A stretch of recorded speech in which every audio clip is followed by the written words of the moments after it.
Hoy las ideas viajan por Internet, pero hace 40 años viajaban en pantalón corto y bikini.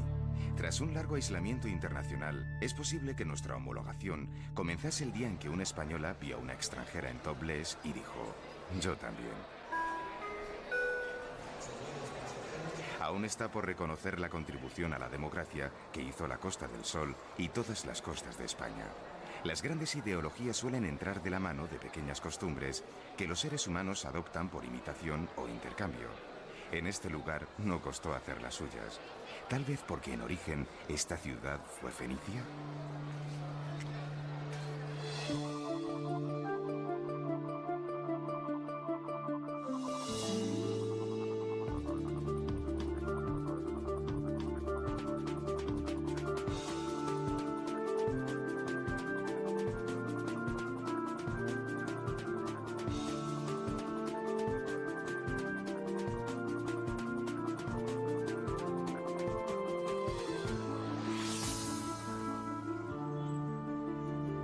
Por el aeropuerto de la segunda ciudad más poblada de Andalucía, llegan 10 millones de viajeros al año. El mundo entero conoce a Málaga como capital de la Costa del Sol. Pero el sol no solo ilumina la costa. El sol se cuela entre las hojas de los ficus y llega hasta la tierra. Alimenta las uvas de moscatel, trepa por el interior de los olivos hasta hacerse aceituna. Y además, broncea las pieles y levanta el ánimo a los deprimidos. Al sol se le ama en el amanecer, se le desprecia a la hora de la siesta, apasiona al atardecer y se le añora por la noche.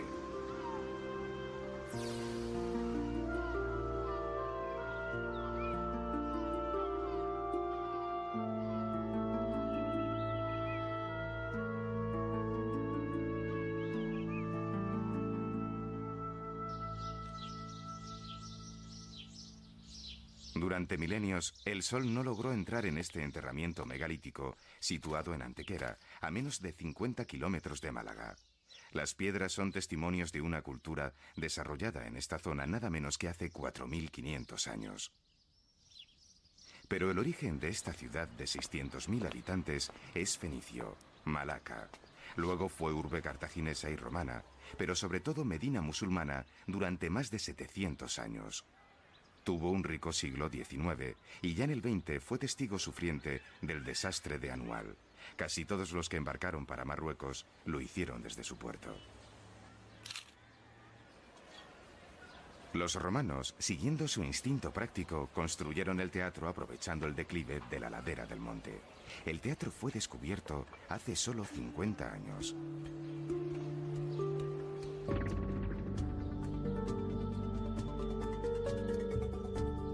El testimonio más significativo de la presencia árabe tal vez sea la Alcazaba.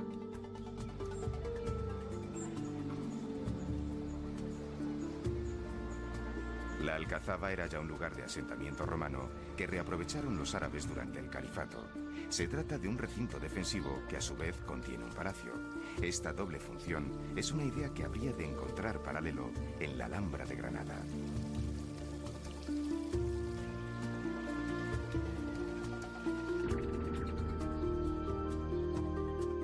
Gibralfaro está justo por encima de la Alcazaba. Fue bajo el mandato de Yusuf I cuando se reconstruyó y amplió la fortaleza nazarí de Gibralfaro. Es increíble la vista de la bahía desde esta atalaya.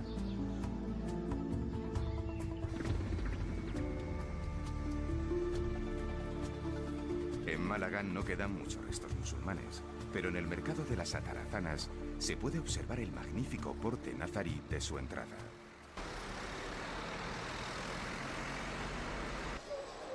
Pese a la presencia cristiana, el trazado urbano sigue siendo musulmán. Calles estrechas y sinuosas del centro, especialmente en las proximidades de la catedral.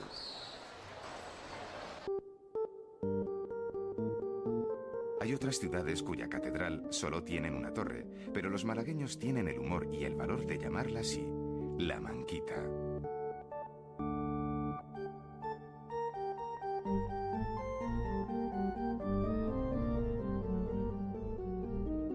Una particularidad de la catedral es que las naves laterales alcanzan la misma altura que la nave central. Como muchas otras, esta se hizo a trompicones. Las vicisitudes económicas fueron la causa.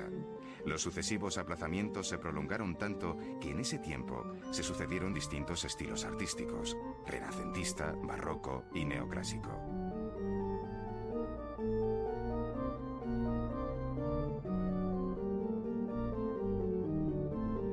Muchas de sus capillas laterales tienen obras de arte, pero el recinto conserva algunas curiosidades.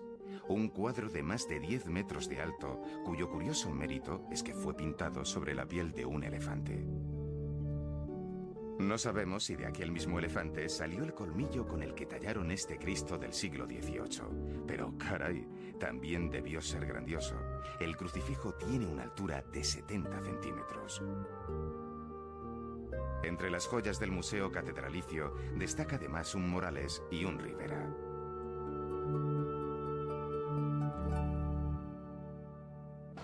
Muy cerca de la catedral hay varios palacios. El episcopal fue creciendo por el añadido de casas anexas.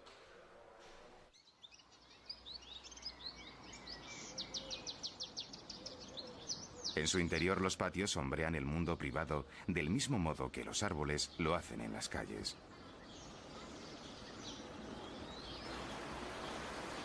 El paseo del parque se hizo en el siglo XIX en terrenos robados al mar.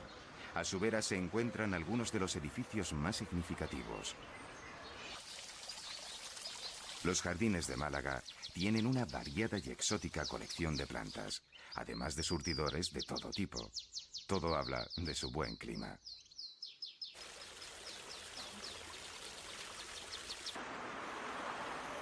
La prolongación del paseo es la Alameda.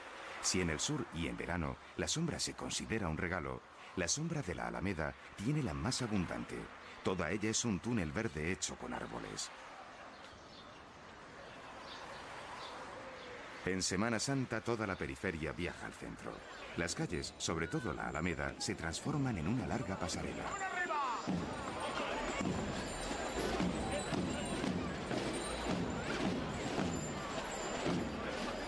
En la Semana Santa de Málaga ocurre de todo. Se libera un preso, el ejército se incorpora a las procesiones, los jóvenes trasnochan, las calles del centro están atestadas de gente.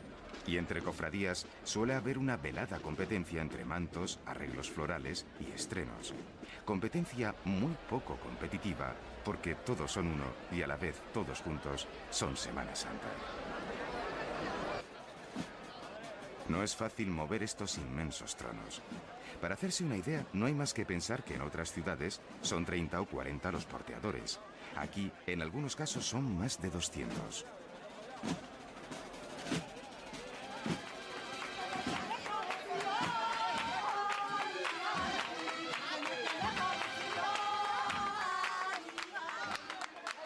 Cristo de los gitanos, aunque también de los payos.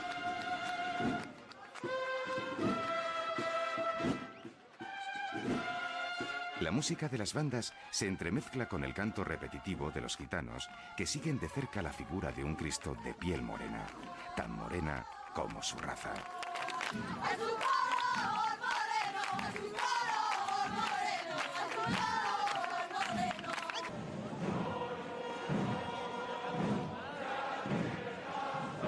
En Málaga hay una consolidada relación entre la Legión y la ciudad. Mañana de Jueves Santo, acto solemne, desfile ante las autoridades y el pueblo, unas pocas horas antes de ser procesionado.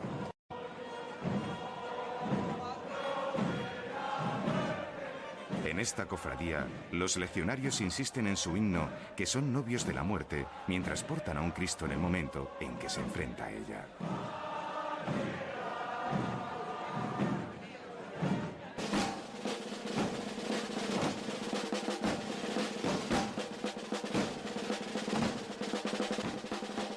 Hay calles por donde solo pasan unas cofradías y otras por donde pasan todas.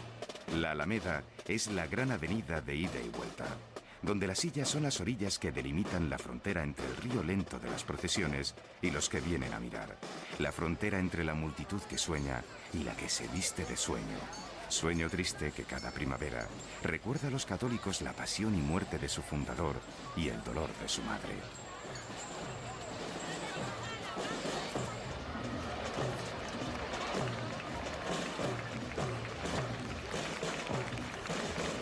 Noches y días durante 7 días. No hay mayor emoción que cuando se cruzan dos tronos en la Alameda, uno que va y otro que vuelve. Fenómeno eminentemente religioso pero con un alto contenido laico, porque la Semana Santa es también un encuentro social.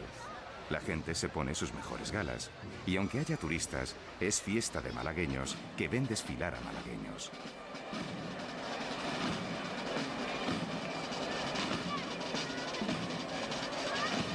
En las procesiones algunos cumplen con la penitencia de ser ciegos por unas horas.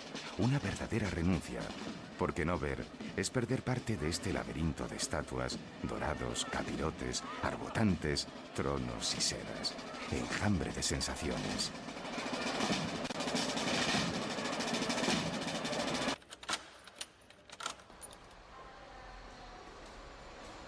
El archivo municipal está en un palacio del siglo XVIII. La puerta está blindada.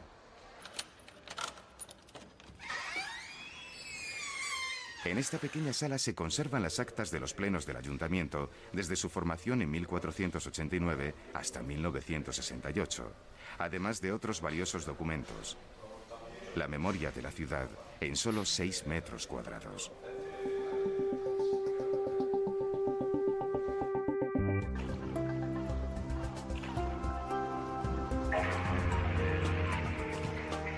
Desde este puerto se llevaba a Roma aceite, vino, almendras y una pasta de pescado que los romanos llamaban garum. Hoy el puerto es una de las entradas y salidas de la ciudad.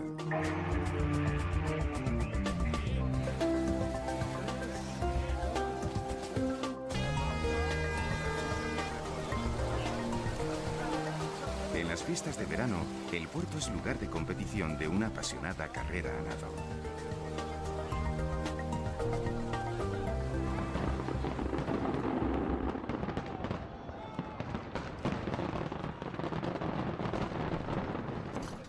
Las mismas aguas del puerto se convierten en escenario y el muelle en anfiteatro.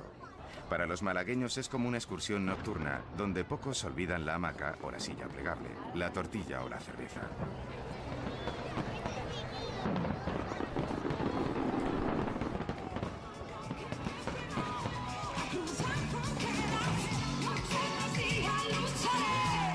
En fiestas hay espacio para las familias, aunque los jóvenes prefieren las noches del paseo y disfrutar con los músicos de moda.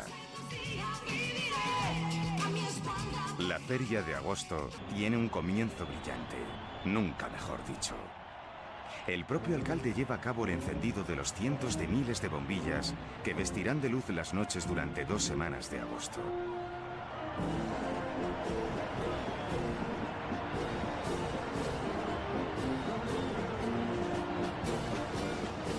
El baile, la cerveza, el vino dulce de Málaga en sus 1000 variedades. En estos días, los padres se hacen más permisivos con los horarios de los jóvenes y posiblemente los jefes menos exigentes con la puntualidad de sus empleados. Estamos en feria. Todos suben un escalafón. En la noche los jóvenes quieren parecer adultos y los adolescentes jóvenes. Hasta los niños apuran las horas del día. La feria es fiesta para todos.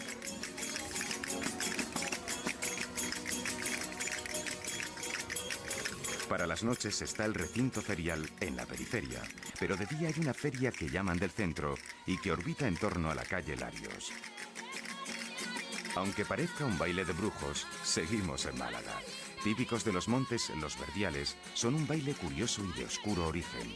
Como se puede apreciar, mucho más fácil de verlo que de bailarlo.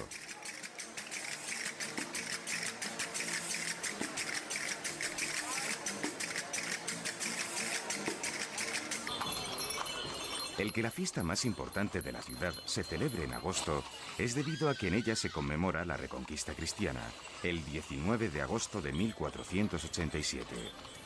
La festividad tiene un desfile de caballos que parte del paseo y llega hasta el santuario de Nuestra Señora de la Victoria, lugar que ocupó el campamento de los Reyes Católicos antes de conquistar la ciudad.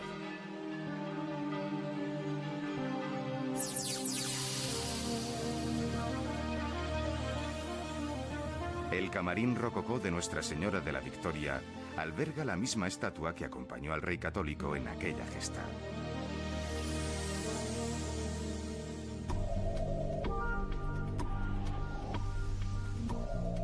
Lo más impresionante del santuario está en su cripta, macabra más no poder.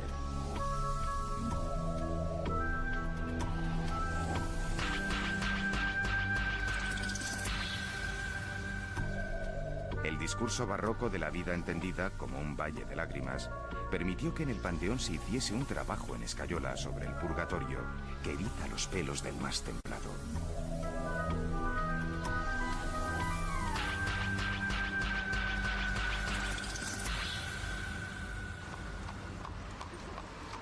El antiguo edificio de la aduana es del siglo XVIII y la farola del XIX. La Farola, el único faro femenino de España, es el punto de partida de una playa que nace en la misma ciudad y busca el levante sin prisa. La bahía de Málaga tiene 20 kilómetros de longitud.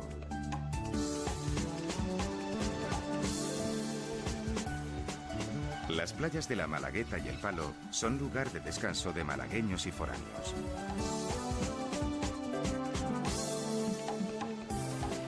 En lo que fue barrio de pescadores, es recomendable saborear los espetos, que es como le llaman a los ensartados de sardinas hechas al calor de la lumbre.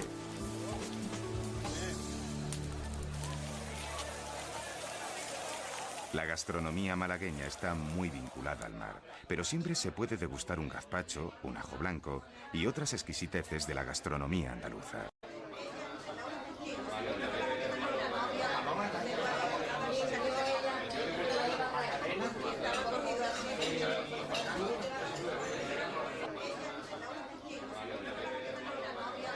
Restaurantes apacibles y elegantes alternan con la popular vitalidad de los chiringuitos. Este tiene la peculiaridad de sacar los platos en oferta pública. Se cocinan sin previo encargo y los consume el primero que levanta la mano. A la hora de pagar solo hay que sumar el número de platos y multiplicar por una cantidad fija. Curioso. ¡Y yo cobro!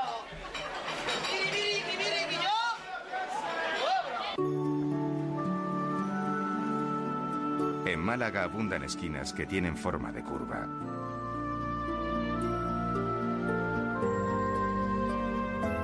La suavidad de los contornos parece hablar de una estrategia para atrapar la luz de un modo homogéneo, o manifiesto deseo de no herir a nadie con las esquinas que uno se encuentra en la vida. Metáfora curvilínea del dulce carácter malagueño, como sus pasas, como su vino.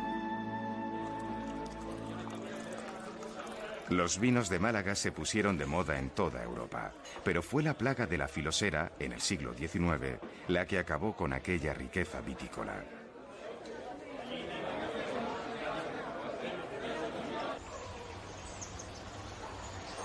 No estamos en Inglaterra, seguimos en Málaga. El primer cementerio anglicano que hubo en España fue último albergue de algunos personajes ilustres que amaron estas tierras. Entre otros, Gerald Brennan y su mujer, o el poeta de la generación del 27, Jorge Guillén. La oligarquía malagueña del siglo XIX está poblada de apellidos extranjeros. Sin embargo, el crecimiento de entonces, en buena medida, fue propiciado por dos empresarios de nombres españoles, Heredia y Larios, en el mundo textil e industrial. Larios, reconocido benefactor de la ciudad, tiene una estatua hecha por Benlliure e incluso el nombre de una calle, posiblemente la más elegante de la ciudad.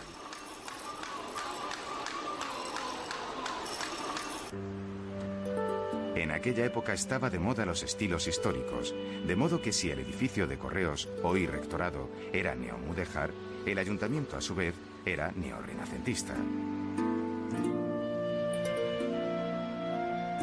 En el ayuntamiento impresionan el salón de plenos y el salón de espejos, que durante mucho tiempo fue salón de baile.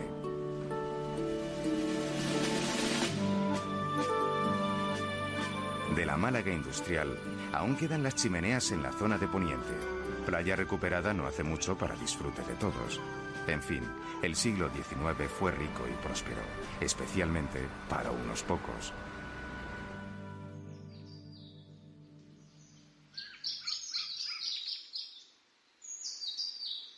No estamos en el Caribe, ni en el lejano Oriente. Seguimos en Málaga.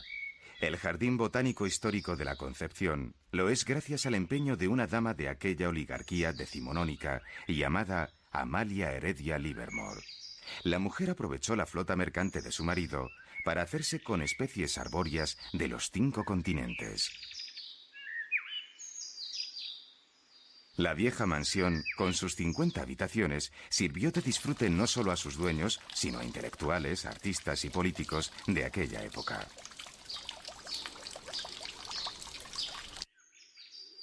Lo más blando vence a lo más duro, dice el libro del Tao, y esa ley se hace evidente en el cenador. Como si se tratase de una boa constrictor, el vegetal ha engullido al metal. Es asombroso ver cómo la glicinia ha estrangulado literalmente la base de la pérgola.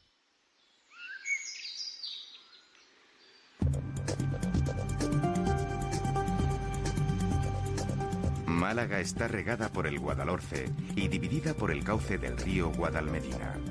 Junto al Guadalmedina hay parte de los edificios más modernos de la ciudad.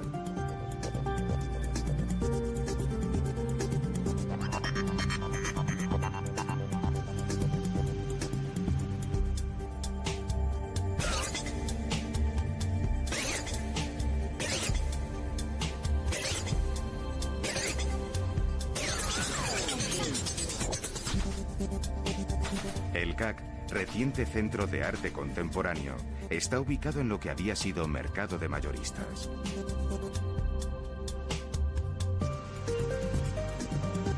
Málaga crece. Nuevos barrios trepan por los montes mientras otros se acomodan buscando la brisa del mar. El pabellón Martín Carpena centra parte de la actividad deportiva de la ciudad.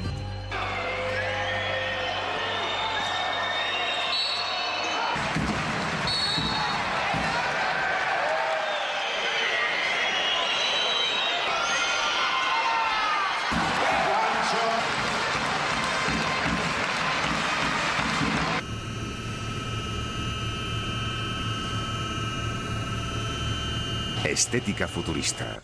Se trata de una sala acorazada de acero soldado que sirve para medir lo que radian los equipos y protegerlos de los efectos de las radiaciones de otros.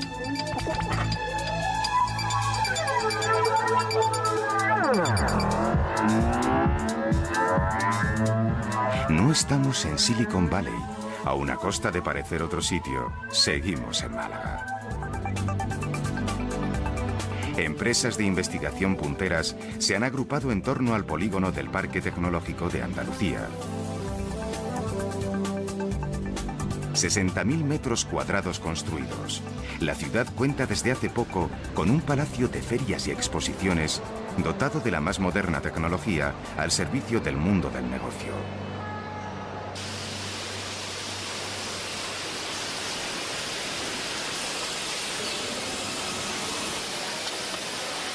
En las afueras hay una planta que se dedica a la fabricación de células fotovoltaicas, necesarias para la obtención de electricidad a partir de la energía solar. Espléndida metáfora que esta fábrica esté ubicada precisamente en la capital de la Costa del Sol.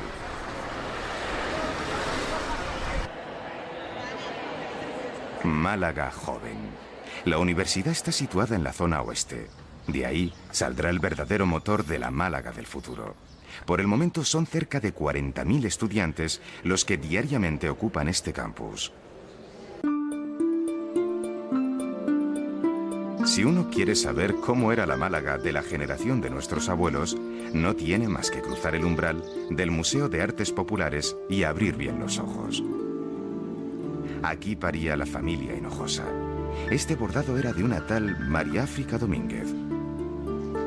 Aunque nunca sabremos qué manos guisaron en esta cocina, cuáles moldearon figuras de barro en el siglo XIX, ni qué incendios se sofocaron con este arcaico coche de bomberos. La Málaga de nombres comunes se da la mano con la de nombres propios o de personajes locales célebres.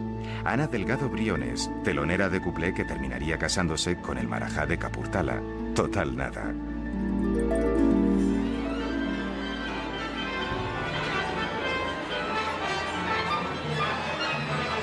Cupletistas de todas las épocas, intérpretes de música clásica, actores y otros muchos artistas han pisado el escenario del Teatro Cervantes desde su inauguración, además de que es la sede principal de su conocido Festival de Cine Español.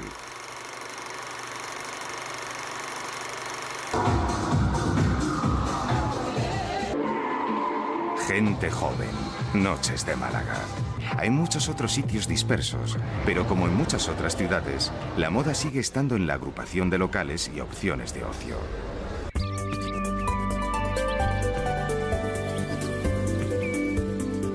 Los alrededores de Málaga son espectaculares. De nuevo hay que recordar que Málaga está en el mismo centro de la Costa del Sol. Los montes que rodean la ciudad son paraje natural y más del 90% de su territorio pertenecen a su término municipal. No demasiado lejos, las piedras del Torcal de Antequera ofrecen todo tipo de formas abiertas a la imaginación.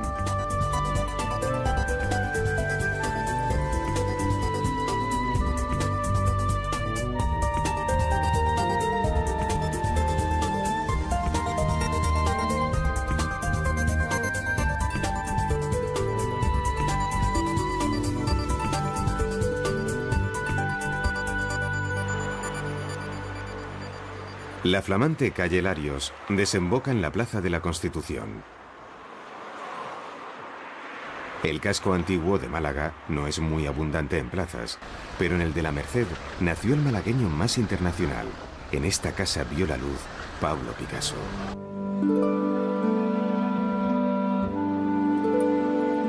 Desde no hace mucho, Málaga cuenta con un museo dedicado a su hijo más ilustre.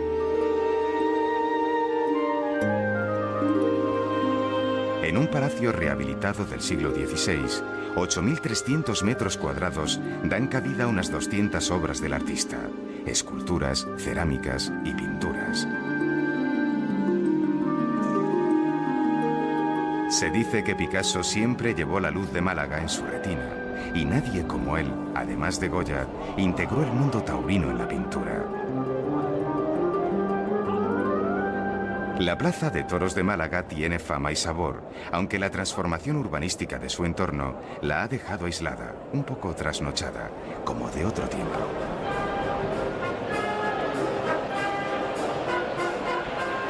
En esto también se manifiesta el encanto de las ciudades, donde conviven sin prejuicios lo vetusto con lo moderno, sin estorbarse. Unos en los toros y otros en Internet, unos jugando al ajedrez y otros tomando el sol con poca ropa. Unos creyéndose el centro del mundo y otros sabiéndose parte de él. En esta ciudad se respira hospitalidad y un juego de equívocos. Parece un minarete del norte de África, pero no, sigue siendo Málaga. Ciudad acostumbrada a parecer lo que no es, pero sincera en su diversidad, recopilación del mundo en miniatura. No ha de extrañar que sea una puerta abierta a todos, tan abierta como el corazón de su gente. Esto sigue siendo Málaga.